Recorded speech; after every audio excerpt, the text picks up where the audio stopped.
Hey, welcome to Monday. Welcome to Student of the Gun Radio. Thank you for taking a little part out of your day to spend some time with us. We appreciate it. I am your host, Professor Paul Markle.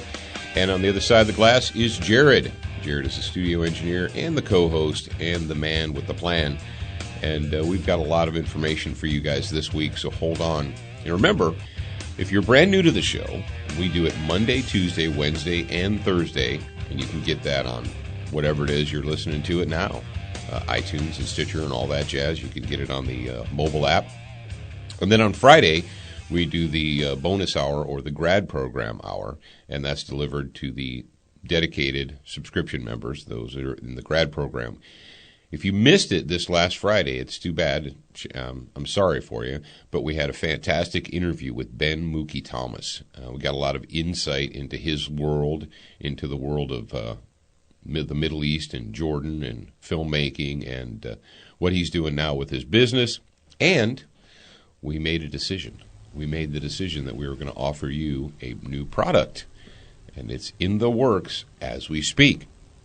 And so far, the only people that are aware of it are the grad program members. Are we going to wait till the end of the show to drop it on them, Jared, or are we going to drop it on them now?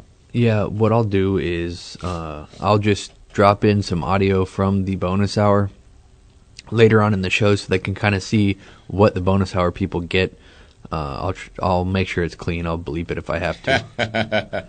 But that one of those audio clips will be the announcement of the new product that we're going to be introducing. Oh, okay, cool. And did you see somebody posted on our Facebook that they ordered the super secret thing? Oh, but they didn't say what it was? Yeah, they didn't say what it was. So I posted on there and said, oh, good. A grad program member. Yeah. Well, it pays to be a grad program member.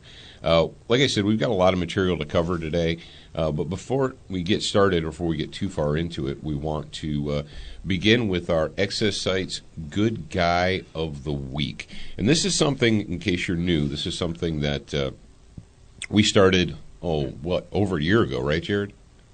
It's well over a year ago. Yeah, it's been a while. The point is this. We like to interact with you guys. We like to answer your questions. And so we set up a forum at forums.studentofthegun.com. You can go there. There's a thread called Excess Sites Good Guy of the Week. And if we pick your question, then read it on the air, you are the Good Guy of the Week, and you get an Excess Sites goodie pack. T-shirt, hat, patches, like a little bag, pens, and lots of cool stuff that let everybody else know that you are a good guy. Now, Jared's going to go ahead and tell us who our Good Guy of the Week is and what their question was, and then I'll dive right into it. Our good guy this week is Jeff Lehman. And Jeff, I need you to send your name, mailing address, phone number, shirt size, and include your email typed in. And I'm going to change it up on you guys. So listen up. If you're the good guy, instead of sending it to me, I need you to send it to Alex, ALEX, at studentofthegun.com. So Jeff, send your information. That's your name, mailing address, phone number, shirt size, and email typed in there. Send that to Alex, and she will get it over to Excess Sites. And Jeff says, when considering carrying a backup gun, what are some of the pros and cons of doing that, and is it worth having the backup? Question mark. Yes. And this is kind of ironic because I was just actually dealing with this situation yesterday. Many, many moons ago when I went through the police academy, we had several good instructors, and one of our instructors in the firearms self-defense use of force arena told us that any gear that is critical that you absolutely must have. There's certain kinds of, there's certain gear that if you have it, it's great, but if you don't, the world's not going to end. Well, one of the pieces of critical gear, obviously, is a firearm, because you use that to save your life. And the way he put it to us, and this was back in the very, very early 90s, like 91, 92, he said, 2 is 1 and 1 is none. If there's a piece of gear that is critical enough that you cannot be without that gear, then you need to have a backup or redundancy or second or whatever. It goes, it's not just guns, it's like communications devices. When I was a cop, I always had a radio on my belt, but there was also another radio in the car. So we had 2. And, of course, once we came to the age of the mobile phone, then I would have a mobile phone on me. But believe it or not, folks, I was a police officer before we had mobile phones. Now, they existed, but they were super expensive, and they weren't small, and you didn't carry them in your pockets. I know some of you kids out there are like, what? You mean there was a time in the world when you couldn't put a phone in your pocket? Yeah, I know, kids. That actually existed. But when it comes to firearms, let's talk about that. There's one of the I've written articles about this. I've mentioned it in books and so forth. And I'm actually I was working on a new book that's going to be available to you guys in the near future. Just a quick teaser there. But it deals with that 2 is 1 and 1 is none as far as firearms go. And when we talk about backup guns, the conventional wisdom is the New York Reload. And some of you young guys have never heard of the New York Reload, but essentially it was back in the old days when they carried double-action revolvers. And rather than trying to use a dump pouch or loose rounds or even speed loaders, what they would do is they would just carry 2 guns. And so if the first Smith & Wesson, J-frame or K-frame or whatever it was, ran out of ammunition, then you just reach in your pocket and you pulled out a second one that was identical, and it was loaded and ready to go. It's called the New York Reload. And that's really a cool, hip kind of thing, so it caught on and people talked about it. Well, then they said, well, yeah, now that we have semi-automatic magazine-fed pistols, we don't need this New York Reload thing anymore because I can reload a semi-automatic pistol really fast. Okay, rock on. It's still just one gun. So there's the New York Reload thing, which is legit to a certain extent. And then you have the fact that, well, what if your gun gets lost or taken from you in a struggle? Most fights don't start with, a guy doesn't pace off at 21 feet and say, all right, at the count of 3, I want you to draw. That's not how it works. The fight begins, and then you start participating in it because you didn't start the fight generally, someone else did. Sometimes the fight begins with you being knocked onto your fanny or being shot at, and things are getting really super dicey. And if your gun, your primary gun, is lost in the struggle, falls to the ground, what have you, someone takes it away from you, punches you in the head, pulls your gun out, is going to kill you with your own gun, if that's the only one you have on you, you're about to have a really, really bad day. Or you're already having a bad day and it's about to get worse.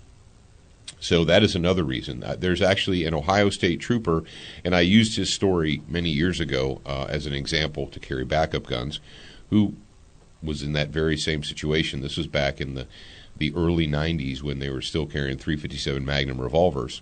And he got out on a traffic stop, and the guy decided he wasn't going to be arrested or whatever, and sucker punched the officer, punched him in the face, knocked him to the ground, and jumped on him, pulled his gun out of his holster, and was about to execute the officer on the ground when the officer pulled his J-frame out of his ankle holster and fired up from the ground at the bad guy. The bad guy standing over him trying to shoot him, and fortunately the police officer, the trooper, was a better shot than the bad guy was. Bad guy expired, good guy lived. Go team.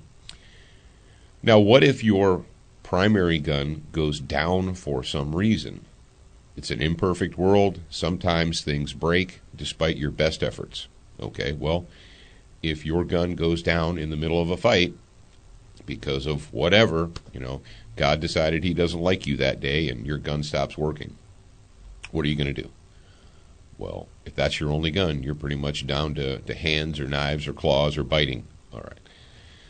Then the last one, and this actually, I'm mentioning this last, but it is the most important reason to carry a second gun. But nobody ever talks about it because we're all alpha males. We're all, I am man. I can take care of all the problems, myself. Well, the reason you want to carry a second gun is because in the event of a crisis or an emergency or what have you, you can quickly arm another good guy who may not have a gun. You're like, well, if they're really a good guy, why don't they have a gun, Paul? I know, I got that. But reality dictates that you may be with someone who is a legitimate, bona fide good guy. You know that they're a good guy. They're your friend, your family member, whatever. But for some strange reason, they don't have a gun on them. Well, one of the old axioms of gunfighting was always have a gun, always bring friends with guns. And if you have a bad situation and you can change that situation from one armed good guy against one armed bad guy to two armed good guys against one armed bad guy, you just increase your chances of surviving many, many fold. So that is something that is often overlooked. It's rarely ever talked about because you're like, well, I don't want to give them my gun because, there's liability issues and just stop yourself. If your first thought is, I'm not going to carry a second gun and give it to another good guy, I'm not talking about handing it to a stranger on the street. I'm talking about somebody that you know. And if you're thinking, oh, there's liability involved, dude, there's liability involved in launching bullets at people. The only time you're going to be doing this is when someone's life is in jeopardy. So, yeah, the answer is yes. Now, the cons of it, well, you have to buy two guns. And you have to figure out a way to carry another gun. Okay, I've got two guns on me right now. And pretty much if you see me dressed and walking around in the world, that's this condition I'm going to be in. And I'm able to move around. And you know what, Jared? Even when I'm in shorts and a T-shirt and flip-flops, I still have two guns on me. So it can be done. My good friend Jay Gibson likes to call a second gun, he likes to call it a reload with a gun wrapped around it. We've said that my spare ammunition has its own launching device. So that is the story on second guns or backup guns. And caveat, asterisk, if you're going to carry a second gun, you need to practice with both of them. Not just the fun one that you're really good with, but the other one too. And that is really one of the most important parts of carrying a gun in general, whether it be 1 or 2 or 3 or 4, is training with the guns that you're going to carry. Jeff, thank you for your question. And don't forget to send your information, name, mailing address, phone number, shirt size, and type in your email as well. And send that to Alex, ALEX, @studentofthegun.com. All right, where are we going to go from here? Well, I guess we need to thank our sponsors and then move into. We got a Go Team moment for you guys. This is a very interesting Go Team moment because it's not just a news clip. It's actually we've got some audio. We've got some audio from the talking heads at the local news station, but then we have an interview with the survivor, with the Go Team guy, the good guy. We're going to play that for you in a second. But before we do that, we want to thank our friends at Velocity Triggers, velocitytriggers.com. If you've got an AR-15, a black rifle, and you're looking to put a new trigger in that yourself at your own workbench in your shop, go to velocitytriggers.com. They are designed for precision.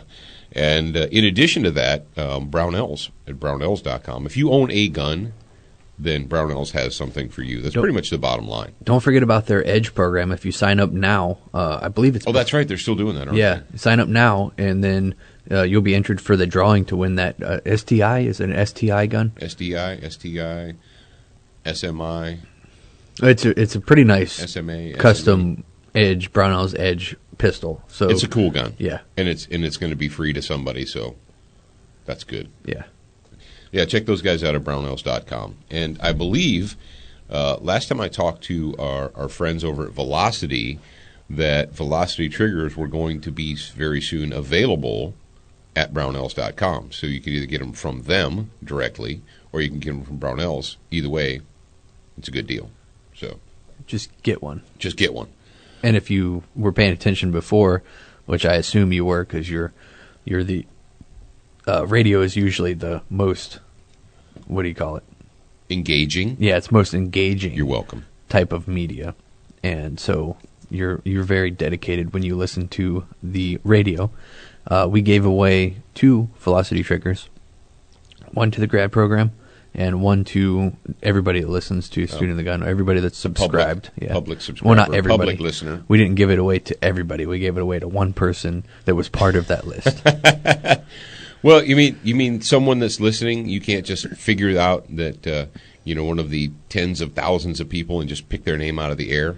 How do you give them free stuff? While I'm on this subject, I had somebody email me yesterday that said, "Hey, how do I make sure I'm on the active subscriber list for Student of the Gun?" And basically, it's really simple. All you have to do is open your emails that we send you and click on 1 or 2 links. It's really that simple. And if you use Gmail. Gmail they filter stuff. You've got the different tabs at the top of your inbox. It says primary or promotions or whatever. Usually we get thrown over to the promotions because I guess that's what we are. A promotional email. Well, what you have to do is you have to open it and like it or you click it. You click the email and you drag it over to the primary folder. Okay, so it's primary, social, and promotions. Yeah, and I've got one more on mine. Oh, you do? Updates or something like that. Yeah. But anyway, drag it from wherever it is into your primary box, and then that way you make sure that you get. And we don't spam you guys. We send out maybe one email per week. Sometimes more if there's some really important stuff going on, and we don't sell your information because that's dumb. Who wants? I never understood who wants a list of people that is not dedicated to what they're doing. Well, but here's the deal: if we send you an email, there's a reason behind it. We're not sending you stuff just for funsies. Like last night, we sent out the new article on PatriotFireteam.com is the taser versus stun gun, and what's the difference? Do you know they're the not difference? The same? Yeah, they're not the same. Do you know the difference? If not, go to PatriotFireteam.com and read the article. Well, I think the difference is that one of them knocks you unconscious, and it's a tool for rapists. Is that it? Not? That's not it. That's not it. Is that it? Not? Is that it? Not? All right, brother. Let's move on. Yeah, let's move on to the. Let's do some Go Team moment here. That's why I say amen, I should. Thank you, Filter, for our Go Team moment theme song, and this comes to us from the state of West Virginia. West Virginia is every time we talk about West Virginia here lately, it's something weird, strange, upside down. I think the last 2 times we've had stories out of West Virginia, it was politicians with R's behind their names deciding that they were going to push anti-gun legislation or restriction. Oh, the last one was the rhinos up there in West Virginia have decided that the peasants aren't allowed to or shouldn't be allowed to have night vision equipment because that could lead to poaching. Apparently, if you own a gun and night vision, you are a de facto poacher in West Virginia. And then we had that. I was going to say a bad word, but I just stopped myself. So you're welcome. That lovely gentleman up there in at the state capitol in Wheeling who decided that it was a crime, or he was afraid that people with concealed carry permits would be in the presence of children, and that was scary, and we needed to stop it. But this one is a good guy moment here. This is a situation where an armed good man saved himself and lots of other innocent people from an armed felon, from a bad person who decided that they were just going to take a firearm and they were going to commit a felony. They were going to rob people, threaten people, use that gun to force people to do their will. And this guy had none of that. And there's a lot of good material in this particular story. It's not just good guy with a gun, pulls out gun. There's a lot of stuff to talk about. So Jared's going to go ahead and play the clip. We got this from WCHSTV.com, West Virginia. Go ahead and play the clip, and then we'll talk about it, Jared. Let's check out exactly what happened yesterday morning about 9:45. You see someone entering the Good Family Pharmacy identified as 25-year-old Terry Gillenwater. You see a couple of technicians at the register. There's a customer who's just now leaving. The pharmacist, Don Radcliffe, will come into the picture, actually joking with the man who's wearing a mask, saying, hey, this guy might be here to rob us. Well, as it turns out, he was, because he pulls out a gun, says this is a robbery. Radcliffe, not hesitating, pulls his own weapon, shoots once, it hits the man in the chest, shoots again, and hits the gun, causing it to not be able to fire. And then he shoots a third time as the man went deeper into the store. Instead of retreating out of the store, he went where customers were standing. Again, very, very dramatic. It all happened very quickly. We talked with Don Radcliffe today, and here is his account of his incredible experience. A day after stopping an attempted armed robbery, Don Radcliffe is back on the job at the Good Family Pharmacy in Pinch. Good for him. Radcliffe shot and killed a man who had pulled a gun with the store full of workers and customers. At 9 o'clock in the morning. He's still dealing with what happened, but says he's found comfort from the pages of a daily devotional he reads each morning. Thursday, February 19th, John 10, 7-18. A thief comes only to steal and to kill and to destroy. I have come so that they may have life and have it in abundance. That's verse 10. Abundance isn't God's provision for me to live in luxury. It's His provision for me to help others live. What do you think about that when you saw that this morning? So many times when I read this daily devotional, it's exactly what I need to hear. And today it was what I needed to hear. 8 people were in the store when the armed man entered. Radcliffe's wife, Dixie, says while she's sad about the gunman's death, she knows Don had no choice. I think exactly what he said, that God was with him. All right. Wow. That's a crazy devotional if that doesn't to send read. chills up your spine, I don't know what does. That's favor of God right there. If you've ever heard of the term, the favor of God, this guy has it. But, all right, let's break this down real quick. So, how many of your friends, how many of your peers, how many reasonable gun owners you know, and even people that may have a permit will tell you, well, I don't carry all the time because, I'm not paranoid, or I'm not looking for trouble, or I don't go to that neighborhood. I don't go to bad neighborhoods, or I only carry if I think I might need it. So here we are, a crowded pharmacy, 9 o'clock in the morning on a weekday. Do you think that a crowded pharmacy at 9 o'clock in the morning is a bad neighborhood and it's someplace you should you should go?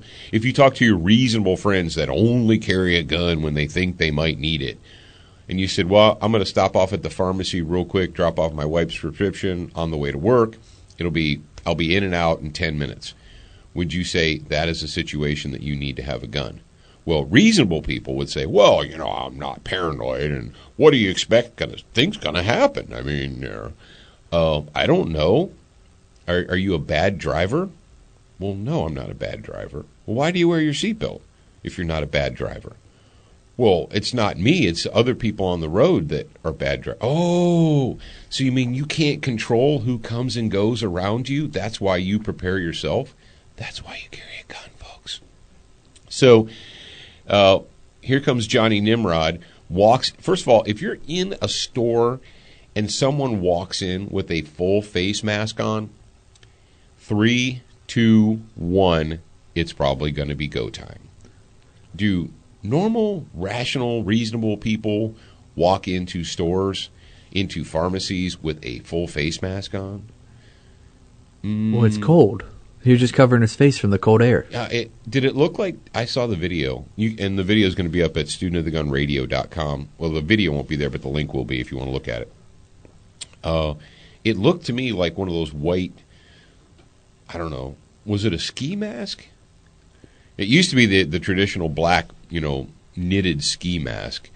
And, of course, the funny thing is when's the last time you saw someone skiing with one of those on their face? The only people that wear ski masks now are robbers. But anyway, so dude walks in. First indication is his face he's got his hoodie up over his head. He's got his face covered completely. His hands are in his pockets. All right. And here we go. So he pulls out a gun. He's like, give me all your money, whatever, stick them up. Well, the bad guy, if you watch the video, he's probably less than 10 feet away from the good guy here in this situation. The good guy has to reach up under his shirt, draw down, and fire immediately. Jared, do you think the good guy in this case should have kept the chamber empty just for safety? Yeah, because then he would have forgot to load the chamber. Or or he would have had to fumble with the gun to chamber around while the guy was pointing a gun at his fellow coworkers and other people. Yeah, this is why you actually chamber around and have your gun ready to go. Folks, if you're listening to me right now and you're an armed citizen and you are walking around with a gun in a holster with the chamber empty because you think it is safer, you're correct. it is much, much safer for the felons and bad people and those who would like to harm you than if you actually had a loaded gun on you. So this dude, he walked into the pharmacy, and he was in there standing with his hood up over his head, his sunglasses on, and his face covered, and his hands in his pockets for 15 seconds before he actually pulled the gun out. Before he pulled the gun out. Yeah, so, and then when he pulled the gun out, 1, 2, 3, 4, 5. It took 6 seconds for everything to go down. So he stood there for 15 seconds, probably psyching himself up, preparing himself to do what he was going to do. I'm going to do this. I'm going to rob these people. Here we go. Yep. And then 6 seconds after that, after he pulled the gun out, it was over. Yep. It was over. It was over after he pulled the gun out. So the whole thing, the entire deal transpired in 6 seconds, you say, Jared, according to the surveillance camera? Yeah, and really, for the first shot to be fired, it was 2, I believe. 2 seconds. 2 seconds. So do you want to spend one of those seconds loading your gun? More than that. How many of you practice drawing your gun, tapping it, and loading it so you can get it down in less than 2 seconds?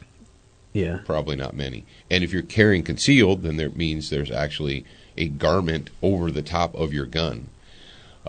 So carry a loaded gun. Carry a gun all the time. Be ready. It looks like this dude actually took some training because the way he's holding his gun, he's actually leaning forward into it. Oh yeah, he's actually a skilled shooter. He's not a wonk or a wannabe. This guy actually knows what he's doing. And people are like, "Wow, he shot the gun out of the dude's hand." Well, why did he shoot the gun? Why did the good guy's bullets impact into the bad guy's gun? Where was the bad guy's gun? Held up in the center of the bad guy's chest, right? And also, what do people do when they're in a hard adrenaline dump, fight or flight type of situation? Well, they key in on, we talked about this how many times on the radio, about police officers shooting guns out of people's hands. They're like, man, that dude's awesome. He's great. He's fantastic. Hey, Jared, when we did the force on force here a couple of weeks ago with the cops, how many times did people get shot in the gun hand? A lot. I did. I got shot in my gun hand.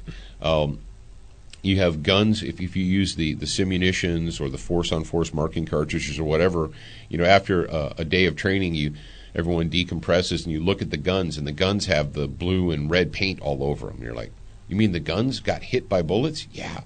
Because the human animals, that is the threat, and you key in on the threat. So he shoots the guy first in the chest. Go team, because that's how you stop people from trying to kill you, is you put bullets into their upper chest area. Then he continues to fire because people don't fly backwards or burst into flames when a handgun bullet hits them. Hits the gun. The guy turns, and instead of retreating out the store and going out the door, he runs over to where more customers are. And a lot of you street corner lawyers out there might be like, whoa, that's when you have to stop shooting him. He's no longer a threat. You have to stop by law. The guy who just attempted, the felon who just attempted to rob you, there's 8 innocent people in this store, runs into an area where there are more innocent people. How do you know this guy doesn't have another gun on him? Or, bad people often carry 2 guns. Or 3 guns, or they carry knives or razors or whatever. How do you know that this guy wasn't going to go run over there, grab somebody's grandmother, put a razor to her throat? You don't know. Okay, is he still up, active, moving around in the fight area? Yes, he is. Okay, well, he needs to stop that. You need to make him stop. And this is what this guy did in this situation. And we think it's fantastic. So, go team moment. All right. Are we ready? What are we going to... I guess we need to give this a theme song. So, do we have the Slave State theme song? Because that's where it comes from. Yeah, we have a Slave State theme song, and I'm going to play it. But first, I want to drop in some audio from the bonus hour. I'm going to drop it in here, and then we'll go into the Slave State news. Okay. Mookie has a website called DynamiteJones.com, and give us a little background on what DynamiteJones.com is and why you chose that name. Okay. I'm glad you asked because I need all the publicity I can get my little on. DynamiteJones.com is my website. How did the name come about? About 5 years ago, in a drunken stupor, I contacted my attorney and had him start the paperwork to change my name legally to Dynamite Jones, and almost went through with it. And the only reason I was doing it is because I don't know, because it was nuts. And at the time, I was quite nuts. It was in between trips to Iraq, and I was just like, oh man, wouldn't it be cool to have the name Dynamite Jones or Johnny Kick a Hole in the Sky? So, so I had the URL sitting around, and I decided on December 21st to start a YouTube channel. And I didn't even know really where it was going to go. All I knew is that I couldn't find a job. Like Mookie can't find a real job. Like I could get interviews, but people were like, hey man, you're a great guy. I'd like to go drink with you, hang out, but I'm not going to hire you to clean the so I needed to create a career. And so I opened up Dynamite Jones, and I started getting into patch collecting, which I know sounds really weird to people who aren't into it, but there are it's a morph from unit patches, like the 82nd Airborne or the Green Berets, and it turned into guys would make cheeky ones called morale patches. Like it's a Velcro patch you put on your uniform or your gear. It's kind of funny, snarky, like I love guns and coffee on the Starbucks logo, things like that. And I always thought that I kind of had an knack for that stuff. It's like the wise ass comment in a patch form. And I was like, hey, I'm a wise ass. I can pull this off. So I designed, manufactured, and distribute cheeky little patches. Now, it's not a big business. It's relatively small, but it makes me, a couple $100 a week, and I'm okay with that. I also do it for other companies. Like, say you make guns or you make something, you're really good at that, but you're not good at art and design, and you're also not good at dealing with artists and designers because you're a type A personality. And they're all merchants. Artists. And I go ahead and design it for you. So my YouTube channel, all the videos linked there, so you can watch my YouTube channels. People tend to think they're somewhat informative and somewhat funny, and I encourage you to go there and watch every one of them. So that's Dynamite Jones. Well, Jared, do you think we should put Ben on the spot and ask him when we're going to have an official Student of the Gun patch on Dynamite Jones? Well, we could do that. Well, by that answer, I'm guessing that... All right, yeah, okay. Hey, let's talk real quick because I've fallen back. Jared, what are you guys thinking? I'm thinking that Mookie's the artist and designer. Thank you for saying that. Okay, done. I will get working on it now. I got a guy in the Philippines, so there's a big time delay. He's one of the best graphic designers in the world, and it'll take about 3 weeks of him and I arguing over colors, fonts, and shapes, but it'll be awesome. We'll get it up on Dynamite Jones, and I'll let you guys know as soon as it's ready. And, all right, the grad program bonus people get to hear this first. They are the people that get this. And one of the things that we say, or that I actually stole this from my judo jiu-jitsu instructor like 7, I don't know how many years ago, a long time ago. And one of the things that he said, and he spent a lot of time in Japan, is he would say to us, he'd go, "Sweet Buddha on a rubber raft. What are you guys doing over there?" And so I started saying "Sweet Buddha on a rubber raft" all the time, and it translated over to the radio. So often now, if we're doing the public hour and I can't say bad words or big boy words, what I'll say is "Sweet Buddha on a rubber raft." Well, Jared, we've had people that wanted to know when we were going to get T-shirts or patches that say "Sweet Buddha on a rubber raft." Oh, there you go. And do you think that would be a cool patch? Yes, we'll make it cool. Sweet Buddha on a rubber raft. It's a funny, cheeky saying. Now we just need to turn that into a graphic. There you go. It matches it. So within 1 month, we'll have them on the website. All right. So you guys heard it first. All you grad program people. This is a very people. dramatic way to get my attention, Jared. That's funny. So what I'm going to do is I'm going to open up, if this is okay with Mookie, I'm going to open up pre-sales for the patches. The Buddha on a rubber raft patches? Absolutely. Yeah, we'll open up pre-sales for them, and we'll work out the details off air. But we'll do that. We'll open up pre-sales for you guys. If you're listening to my voice, go to store.studentofthegun.com and you can pre-order your patch. All right, that was a little glimpse of the conversation that we had with Mookie on the grad program bonus hour last Friday.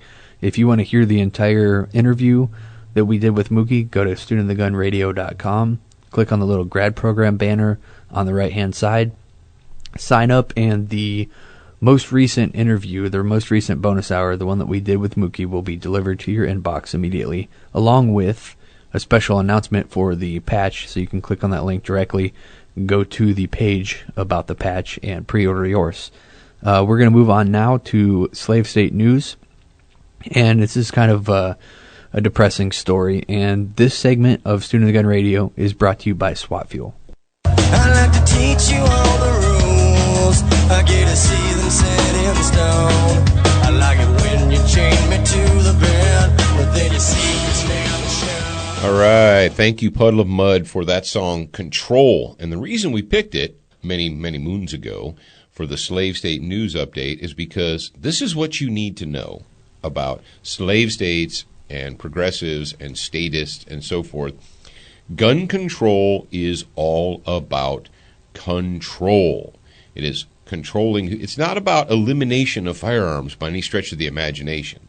Every time one of these statists, one of these progressives comes out and they say, oh, we need a new law, a new this, a new that, what do they always do instantly? When they introduce a bill, they exempt the state from that.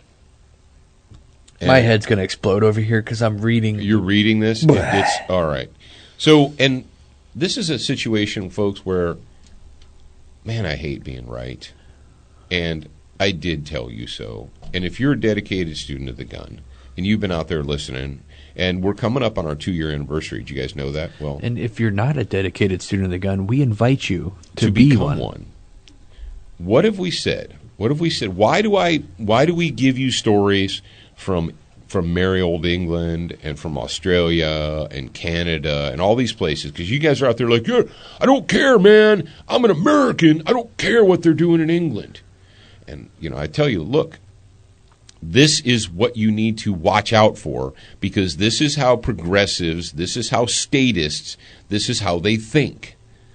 And in England, we pointed this out, they've been implementing gun control piece by piece by piece for the last 50 to 60 years until we have a situation now where essentially anyone who would choose to own a gun is a pariah.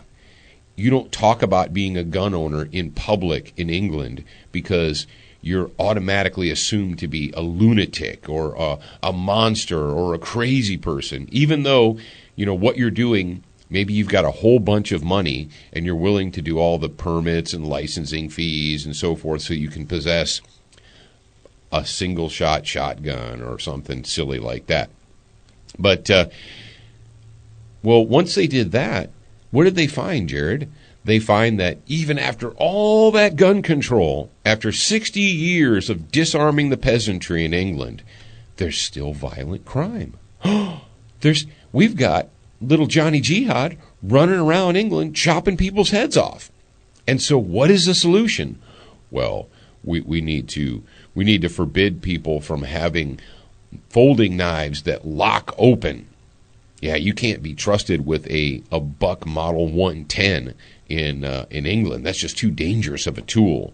And they started a campaign about get a life, bend that knife, surrender, a knife surrender campaign, because you just shouldn't have all those dangerous sharp objects.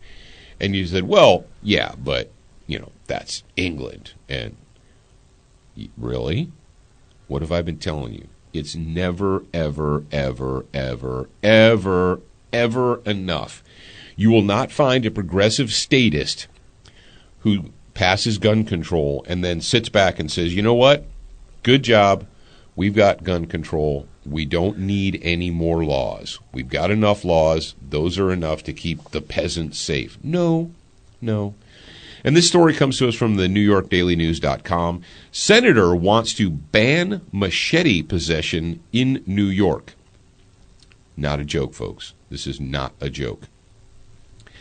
The sale of machetes should be outlawed after several attacks, a Queens poll said. Paul said Wednesday. That's politician. State Senator Tony Avila plans to introduce a bill to ban the possession of, quote, this is in the story, scary blades in New York. He must be post-op. Yeah. Really, the fact that anyone can easily purchase these potentially lethal tools is just crazy, he said. Smaller knives such as switchblades and gravity knives are already banned and listed Gravity knives? Yeah. Yeah. They're raw. But I thought that if guns were banned, then people would stop being murdered. Well, isn't that how you prevent violence, is by making it illegal to own objects? Says smaller knives such as switchblades and gravity knives are already banned and listed as deadly weapons under state law, but machetes are considered the same as butcher knives. New Yorkers carrying those knives can be ticketed for a blade longer than 4 inches, which is an administrative code violation, and face up to 15 days in jail and a $300 fine. But that's not enough. Under Avila's, I guess it's Avila, whatever, puke face, proposed legislation, the mere possession of a machete would lead to a year behind bars. Do you understand this, folks? So if you live in the glorious People's Republic of New York, you are now you can't even be trusted with a tool that's been around for, what, thousands upon thousands you want to know upon something? Thousands of years? I don't feel sorry for them. No, I don't feel sorry for you either. You folks in New York, you absolutely 100% are reaping what you have sown. Oh, hey, stop there, boy. I never once voted for a Democrat in my life. Blah, blah, blah, blah, blah, blah. Really? How many of your friends and neighbors do? Well, that doesn't matter. You work in New York? Yes, I work in New York. I'm a working man. I have a job. Okay, go out and pull your pay stub. Pull your pay stub and look at your net versus your gross. And when you're looking at your net versus your gross, tell me how much of your money goes to feed jackholes like this guy, Tony Avila.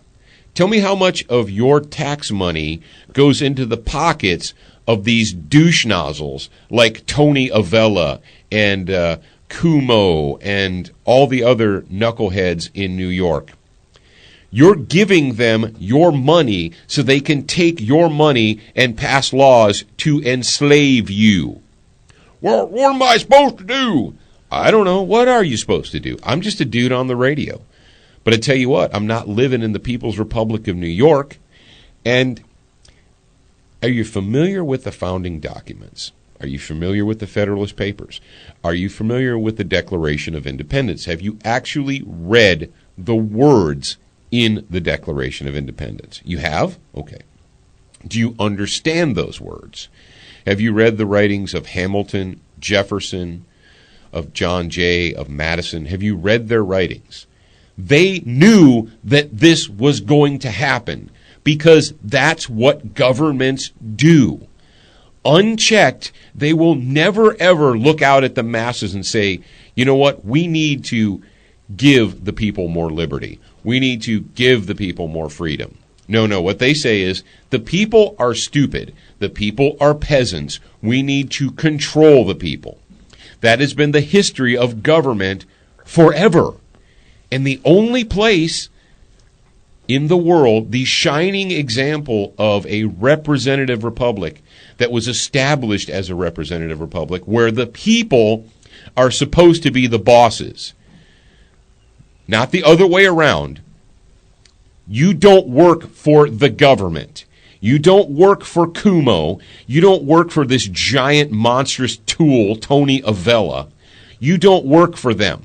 They work for you.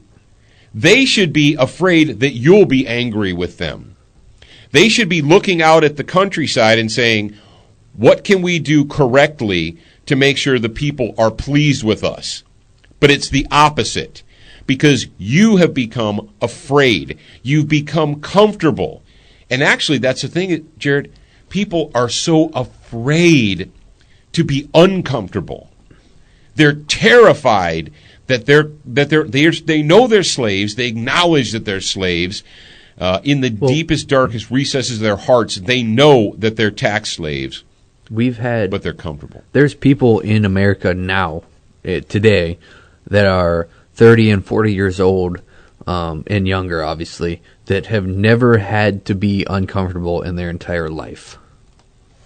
No.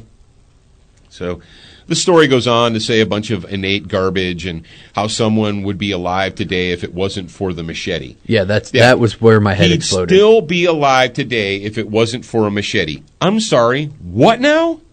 So, my head hurts so much. My head hurts so much. Well, let's go ahead and wrap this up. We're coming up on... I know, it's but pretty late now. I'm not done yet. Here's what you need to know. You need to freaking listen to me. I'm sorry. Am I being too strong? Am I coming on too serious and being too harsh with you? And you don't want to hear that? You know what?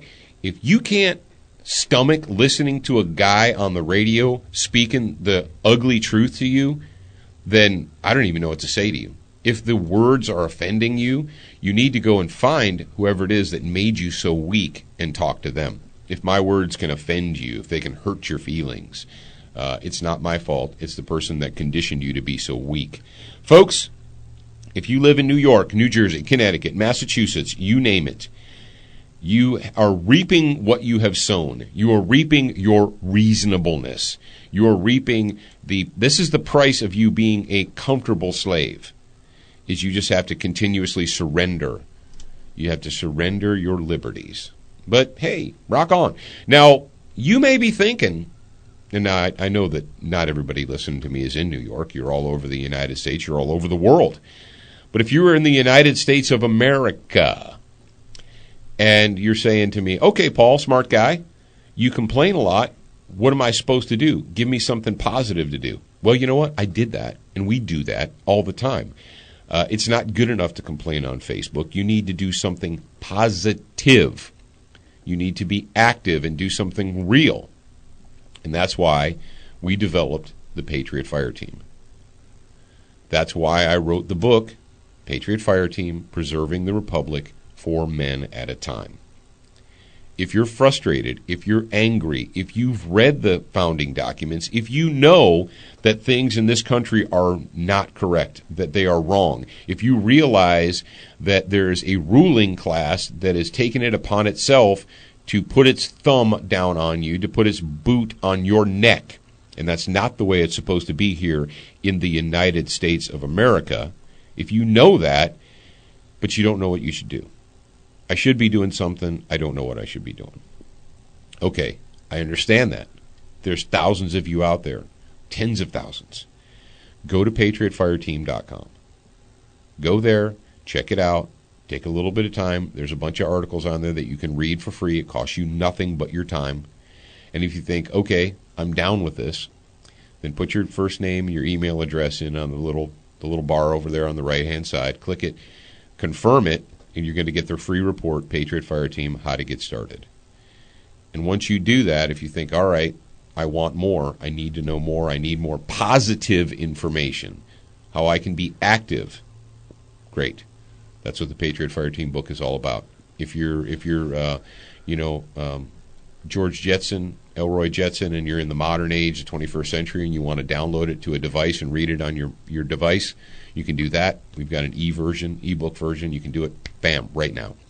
If you're a traditionalist, if you actually like to hold actual paper books in your hands and make notes in the margins, I'm a dinosaur.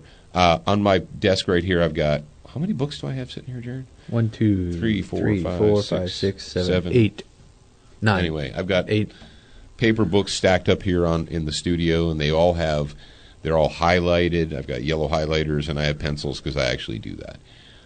Either if you want to do that, rock on. We did that too. So, folks, when you see these lunatics and you say, how did they get to where they are? How do we get to the point where we have politicians that are looking out at us and saying, you peasants can't be trusted with sharp objects. What are they going to take away after the sharp objects? The stones? The sticks? What? Are they going to come to your house and take away all your hammers? Maybe. I don't know. Real quick aside, I'm going to do an administrative note. The button that you click it's red, and it's not on the right side. It's underneath the main slider. I'm sorry. And it says, get free instant access to the startup blueprint to being prepared for any disaster, and several audio video reports by clicking the button below. It's a red button. Click it and then sign up, and you'll get a bunch of different stuff. All right, rock on. And thank you very much for Jared to spending all that time doing that. Folks, also, if you're a student of the gun listener, and we're going to wrap it right now, you go ahead and do it, but and you're frustrated by the Student of the Gun website experiencing issues, we know we're having issues. We're working with HostGator, our server provider, and they're working behind the scenes. So thank you very much for having your patience. Hey, download the mobile app. It's on your phone. It's on your iPad. It's always there. All right, ladies and gentlemen, until we talk to you again, remember, you're a beginner once, but you should be, what? A student for life.